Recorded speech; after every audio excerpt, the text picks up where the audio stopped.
آداب عزیز طلبہ اور طالبات، آج کے اس الیکٹرانک درسی سبق کا عنوان ہے دکنی پر پنجابی کے اثرات۔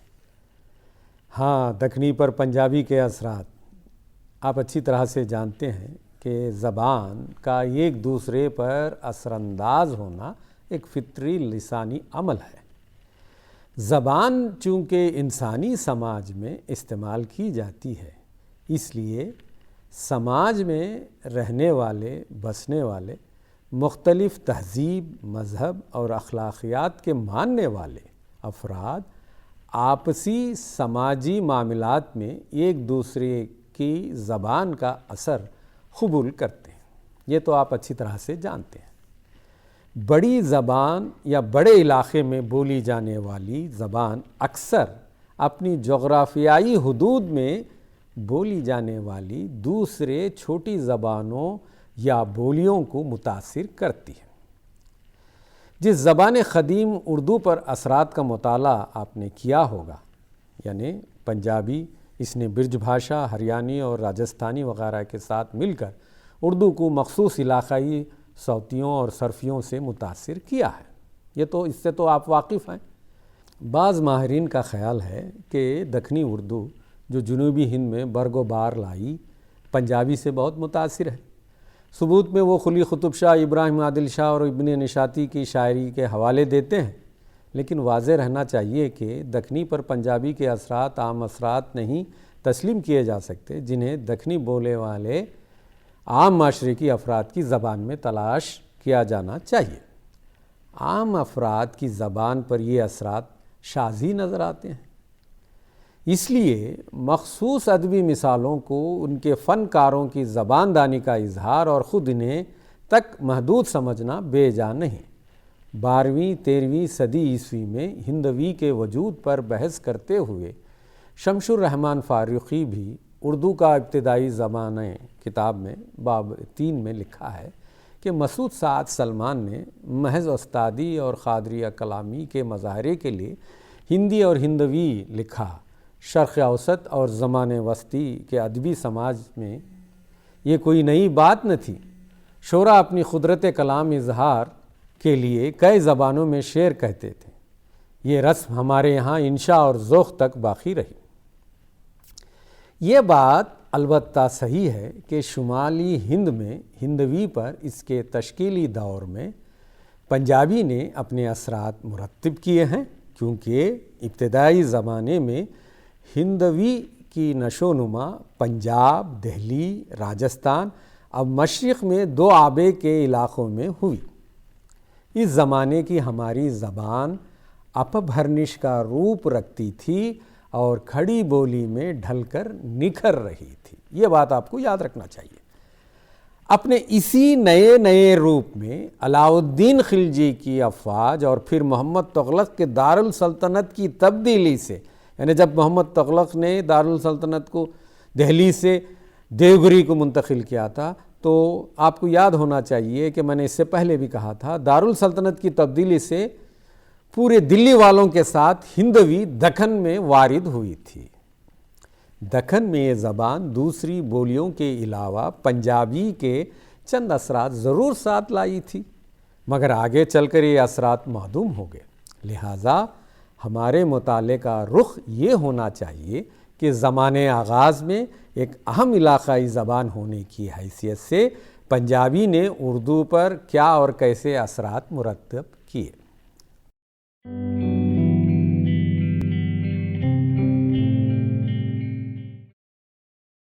ماہرین نے دنیا کی زبانوں کو مختلف خاندانوں میں تقسیم کیا ہے۔ یہ تقسیم زبانوں میں صوتی یکسانیت اور صوتی امتزاج کے پیش نظر کی جاتی ہے۔ زبان کے گروہ میں شامل زبانوں کو مجموعی طور پر خاندان ثنا یعنی لینگویج فیملی کہا جاتا ہے۔ عام لسانیات میں پروفیسر گیان چند جین نے دنیا کے 4 لسانی خطوں میں زبانوں کے کئی خاندانوں کا ذکر کیا ہے، جو بہت ہی اہم ہے۔ مثلاً امریکی خطے میں ازتیک خاندان، بحر الکاہل کے خطے میں ملائے پولی نیشائی خاندان، افریقی خطے میں حامی اور بانتو خاندان اور یورو ایشیا خطے میں سامی اور ہند یورپی خاندان مشہور اہمیت کے حامل ہیں۔ ہمارے ملک میں زبانوں کے دو مشہور خاندان آباد ہیں۔ نمبر 1 ہند آریائی خاندان الثنا، دراوڑی خاندان الثنا دوسرا ہے۔ ہم آپ کو یہاں ہند آریائی خاندان سے آپ کو تعارف کرواتے ہیں۔ زبانوں کا ہند آریائی خاندان نہ صرف جنوب مشرقی ایشیا بلکہ یورپ کے بہت سے ملکوں تک پھیلا ہوا ہے۔ زمانے قدیم میں آریہ قوم جس خطے زمیں پر آباد تھی اور جو زبان بولتی تھی، اسی کے لحاظ سے اس خاندان کو ہند آریائی کہا جاتا ہے۔ یاد رکھیے، اس کو ہند آریائی کہتے ہیں۔ اس میں یورپ کا ہند یورپی خاندان بھی شامل ہے۔ آریہ جب اپنی آبادی بڑھ جانے کے سبب وسط ایشیا سے نکل کر دنیا کے دوسرے خطوں میں جا کر آباد ہونے لگے، خاص طور پر مغرب میں یورپ کے بعض ملکوں اور مشرق میں ایران اور ہندوستان میں تو اپنے ساتھ وہ اپنی آریائی زبان بھی لیتے گئے، جسے یونان میں یونانی، ایران میں اوستا اور ہندوستان میں ویدی زبان کہتے ہیں۔ ویدی آگے چل کر سنسکرت میں تبدیل ہو گئی۔ اب چاہیں تو اس کو میں آپ کو اس انداز سے میں سمجھاتا ہوں کہ آریائی، ہند ایرانی، ہند یورپی۔ دراصل ہند ایرانی ہی ہند آریائی خاندان ہے، جس میں قدیم فارسی یا اوستا اور سنسکرت جیسی بڑی زبانیں شامل ہیں۔ ہند یورپی میں ترکی، لاطینی، جرمن، انگریزی اور فرانسیسی وغیرہ کے نام آتے ہیں۔ ہندوستان کی ہند آریائی زبانوں میں اردو اور ہندی کے علاوہ پنجابی، بنگالی، وڑیا، اسامی، سندھی، مراٹھی اور گجراتی وغیرہ زبانوں کے نام لیے جا سکتے ہیں۔ ان زبانوں کے قواعد گرامر کے بہت سے اصول ملتے جلتے ہیں اور ان کی بنیادی آوازوں میں خاصا اشتراک ہے۔ میں نے اس سے پہلے بھی آپ سے کہا تھا کہ قدیم اردو یا دکنی جنوب کے دو ہند آریائی زبانوں گجراتی اور مراٹھی سے خاصی متاثر رہی ہے۔ اسی طرح شمال میں اس پر پنجابی، راجستھانی، ہریانوی اور برج بھاشا وغیرہ کے اثرات میں بھی بہت نمایاں نظر آتے ہیں۔ پنجابی کی بعض لسانی خصوصیات، صوتی، صرفی اور نحوی وغیرہ نے اردو کو متاثر کیا ہے، جیسا کہ ہم آگے چل کر اس کے بارے میں آپ کو بتائیں گے۔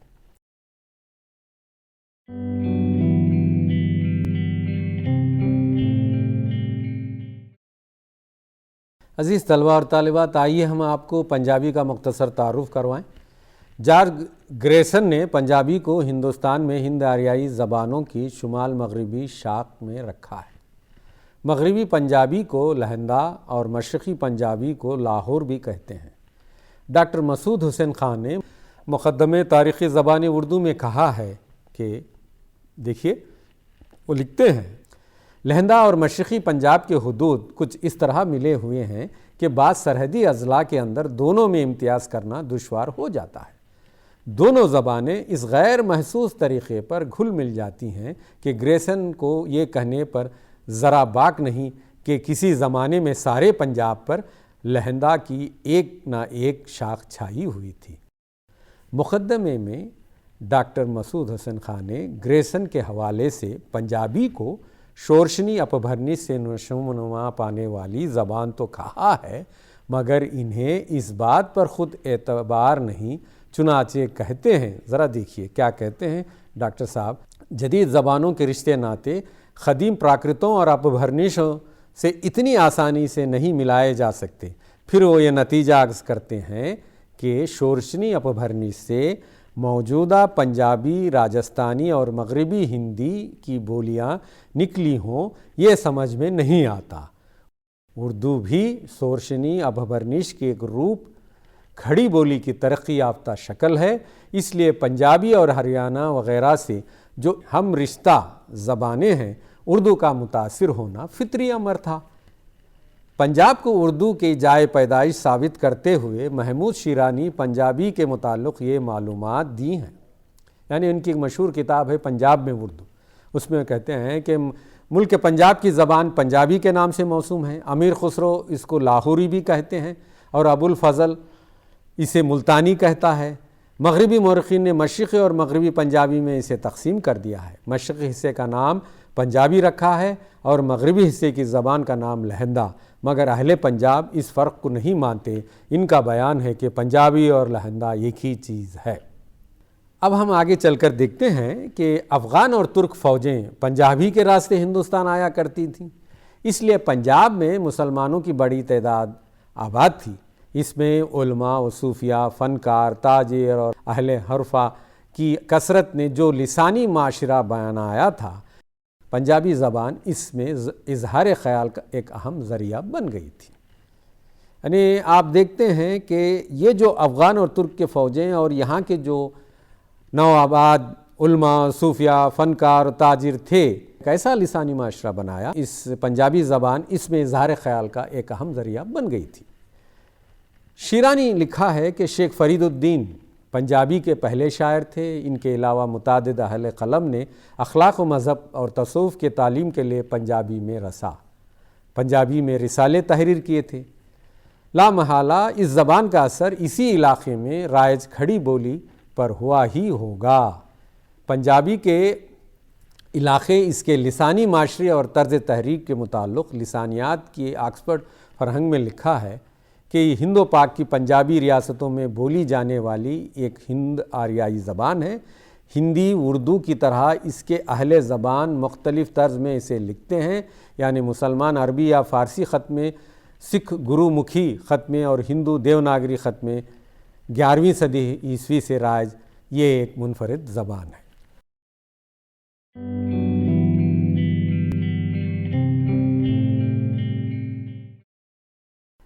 کسی بھی زبان کی جائے پیدائش اور تاریخ پیدائش کے بارے میں مورخین اور ماہرین کوئی بات پورے یقین سے نہیں کہہ سکتے۔ لسانی عمرانیات، لنگوسٹک آنتھروپالوجی، جو زبانوں کی خدامت، ان کے وجود میں آنے کے اسباب اور انسانی معاشرے میں ان کے نمود اور نشوونما سے بحث کرنے والا علم ہے، اس میں بھی زیادہ تر قیاس سے کام لیا جاتا ہے۔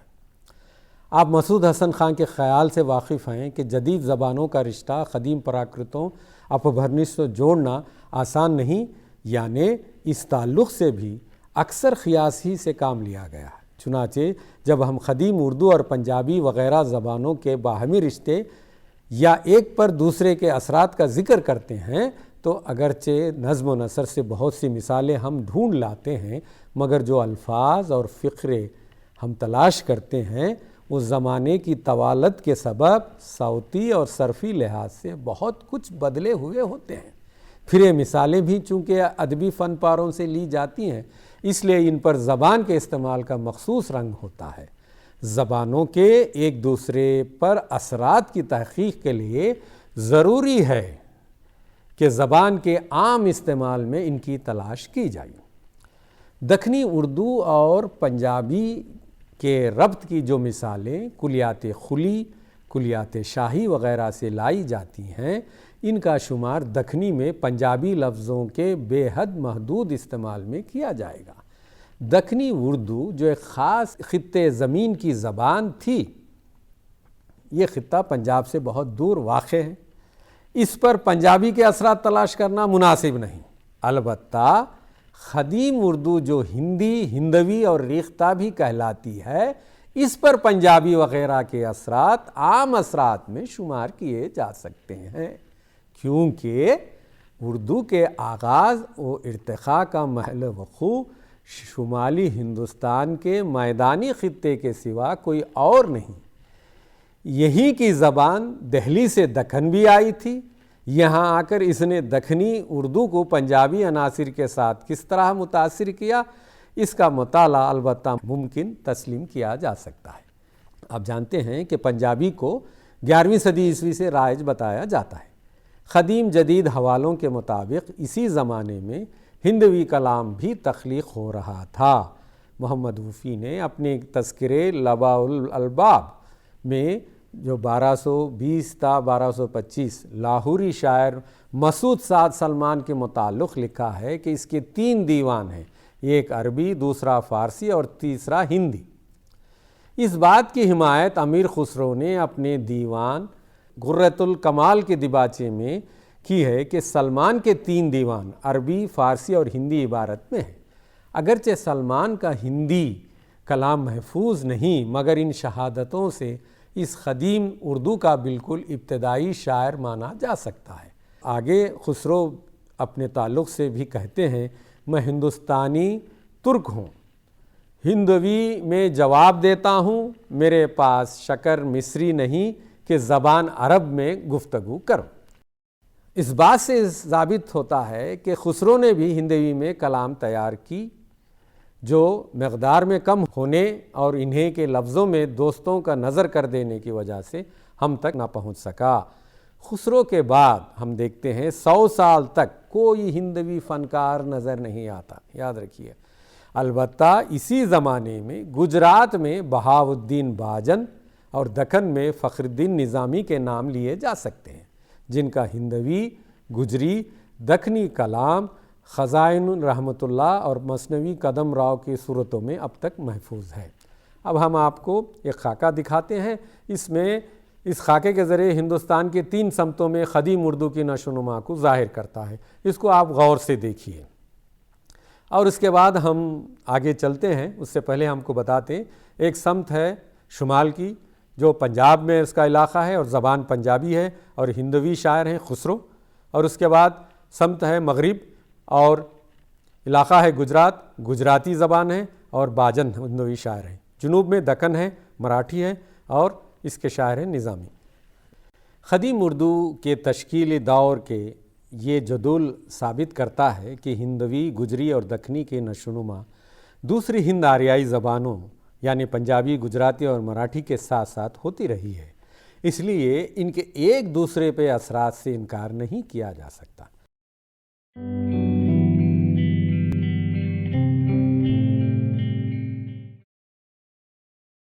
اب تو واقف ہیں کہ دکن کا ایک مشہور شاعر ہے عبدل، جو کہتا ہے زبان ہندوی مجھ سوں ہور دہلی، نہ جانو غریب ہور عجم مثنوی۔ اس شعر میں معلوم ہوتا ہے کہ دکن والے بھی اپنے زبان کو ہندوی اور دہلوی کے نام سے پکارتے تھے۔ نصیر الدین ہاشمی وہ کہتے ہیں پہلا شاعر جس نے زبان کے لیے دکنی کا لفظ استعمال کیا وہ وجیح ہے۔ اپنی مثنوی خطب مشتری میں اس نے اپنی زبان کو دکنی سے موسوم کیا۔ چنانچہ وہ کہتا ہے دکن میں جوں دکنی مٹھی بات کا، ادائیں کیا کوئی اس دھات کا۔ گویا نام مختلف ہیں لیکن زبان ایک ہے۔ شیرانی نے پنجاب میں اردو میں کچھ ایسی ہی بات کہی ہے۔ تغلقوں کے عہد میں دہلی میں جس قسم کی زبان بولی جاتی تھی، اگر ہم اس کے نمونے دیکھنا ہیں تو قدیم دکنی اردو کے ادبیات دیکھنے چاہیے جو اس زبان کے بہت قریب ہیں۔ آگے وہ خلجی لشکر اور محمد تغلق کے دارالسلطنت کی تبدیلی کے حالات بیان کرتے ہیں۔ اسی بنا پر کہا جا سکتا ہے کہ محمد تغلق پنجابی کے اثرات کے ساتھ ساتھ ہندوی کا ابتدائی روپ دکن میں لایا تھا۔ یہاں آپ دیکھیں گے کہ جنوبی لسانی ماحول میں مراٹھی اور گجراتی ہند آریائی زبانوں کے علاوہ کنڑ اور تیلگو جیسی دراوڑی زبانیں کے معاشرے سے ہندوی کا میل ہوا۔ اس عمل سے جو لسانی مرکب چند صدیوں میں تیار ہوا وہی دکنی اردو کہلایا۔ محمود شیرانی نے پنجابی اور ہندوی کے بعض قواعدی اشتراک کی مثالیں دیتے ہوئے ان زبانوں کے لین دین کو ثابت کیا ہے۔ مثلاً ہندوی یا دکنی اردو میں مؤنث جمع کی صفت بھی مؤنث جمع لائی جاتی ہے، یہ پنجاب کا اثر ہے۔ اب دیکھیے، محمود شیرانی پنجابی اور ہندوی کے بعض قواعدی اشتراک کی مثالیں دیتے ہوئے ان زبانوں کے لین دین کو ثابت کیا ہے۔ مثلاً ہندوی یا دکنی مؤنث جمع لائی جاتی ہے، یہ پنجاب کا اثر ہے۔ اب دیکھیے احمد دکنی کا یہ مصرع سن لیجئے۔ وفا شرم انو تھے سکیاں سب سگیاں، دکنی کی طرح حرف اضافت کی جمع بھی پنجابی میں عام ہے۔ دکنی یوں 90,000 باتاں اللہ کیا حور محمد کیا ہوں یاں۔ اب پنجابی میں دیکھیں گے، ونیچ 90,000 باتاں اللہ دیاں حور محمد دیاں ہو یاں۔ علامت مصوری اردو میں نا اور پنجابی میں نا ہے۔ دکنی میں آپ دیکھیے آنا جانا پرکھنا سرکھنا، پنجابی میں آنا جانا پرکھنا سرکھنا، مگر یہ دیکھیے عبدالحکیم کا ایک سن لیجئے، مگر ایک طور میں تھوں یاد رکھنا کمینتے اصلیاں نوا پرکھنا۔ گا گی گے صرفیہ اردو میں مستقبل کی علامات ہیں۔ پنجابی میں یہ حال کے معنی بھی دیتے ہیں۔ اردو میں یہ استعمال متروک ہے، البتہ عام بولی میں خاص طور پر وسطی ہندی میں رائج ہے۔ اب اردو میں دیکھیے، وہ ہے گا، وہ ہے گے، وہ ہیں گے، یہ دیکھیں گے آپ دکنی میں۔ اور پنجابی وہ ہے گا، وہ ہے گے، وہ ہوں گے۔ شاہ تراب کا ایک شعر ہے، سن لیجئے۔ وہی گل وہی مل وہی جام ہے گا، وہی ساقی بزم گل فام ہے گا۔ میر کے یہاں بھی اس کی مثال آپ کو ملتی ہے۔ بادہ کشوں کا جھرمٹ ہے گا، شیشے اور پیمانے پر جھرمٹ ہے گا، یعنی جھرمٹ ہے۔ فعل امر آ جا کھا کے بعد پنجابی میں آئیں یا ویں صرفیہ بھی بڑھاتے ہیں۔ الہی معرفت اپنی دسائیں، شفیع ساڈا رسول اللہ کریں، عبدالحکیم نے لکھا تھا۔ دکنی اردو میں اس کی مثالیں امین کے ہاں ملتے ہیں۔ امیں دل میں خدا کا عشق رکھیں، مجازی عشق کو سب کاڑ ناکھیں۔ یہاں آپ دیکھتے ہیں کہ راکھیں بمانے رکھ اور کاڑھنا کھیں بمانے نکال دے، اور یہ ناک گجری سے آیا ہے۔ اب ہم دیکھتے ہیں آگے چل کر بہت سے ایسی مثالیں ہم کو ملتی ہیں جس کا ہم کو تھوڑا بہت آپ کو جاننا ضروری ہے۔ مثال کے طور پر ہم دیکھتے ہیں کہ محمود شیرانی نے فعل ناقص تھا کو ہونا کی ایک شکل ماننے سے انکار کرتے ہوئے اسے ملتانی، جو پنجابی کا دوسرا نام ہے، کہ مصدر تھیونا کی ایک شکل بتایا ہے۔ دکنی اردو میں یہ لفظ اتھا بن گیا ہے۔ نہیں کچھ اتھا جب اجالا اندھارا، ہمن تب کیے تھے وہ پرکاش سارا، شاطر آپ کے ہاں ملتا ہے۔ یہ اتھا ملتانی مصدر تھیونا کی تصریف ہو سکتا ہے، مگر گجراتی مصدر تھوؤں سے اس کا قریبی تعلق ہے۔ تھا کے معنی میں ہتا آج بھی اس زبان میں مستعمل ہے۔ کرنا سے کریا اور اٹھنا سے اٹھیا کی طرح کہتا دیتا بھی دکنی میں ماضی مطلق ہوا کرتا ہے۔ مثلاً امین کے پاس ہم دیکھتے ہیں، نبی جاگے انہوں نے عرض کیتی، بڑائی رب نے تم کو آج دیتی۔ کیتی دیتی ماضی مطلق کی دی کی دکنی صورتیں ہیں۔ شیرانی کے مطابق ایسا استعمال پنجابی میں آج بھی رائج ہے۔ موصوف کہتے ہیں کہ پنجاب میں غیر زبان کے الفاظ کے آخر میں اکثر یا زیادہ اضافہ کر دیا کرتے ہیں جس کے بظاہر کوئی معنی نہیں ہوتے، جیسے نظر سے نظری اور حیات سے حیاتی۔ پنجابی شاعر عبدالحکیم کہتا ہے، رہی ایک رات خوش دانگوں حیاتی، پیادج زندگی عالم سماتی۔ دکنی میں بھی آپ دیکھتے ہیں یہ طریقہ موجود ہے۔ امین کی شاعری میں آپ کو اس کی مثالیں ملتی ہیں۔ غمی دے کر خوشی کو مار کاڑے، زمانہ یوں نپٹ عالم کو پاڑے۔ غروری کا پیالہ جن پیا ہے، انہیں اپنے سر اوپر رکھ دیا ہے۔ آتش کے یہاں بھی اس کی مثال موجود ہے۔ بہار گلستان کی ہے آمد آمد، بہار گلستان کی ہے آمد آمد، خوشی پھرتے ہیں باغباں کیسے کیسے۔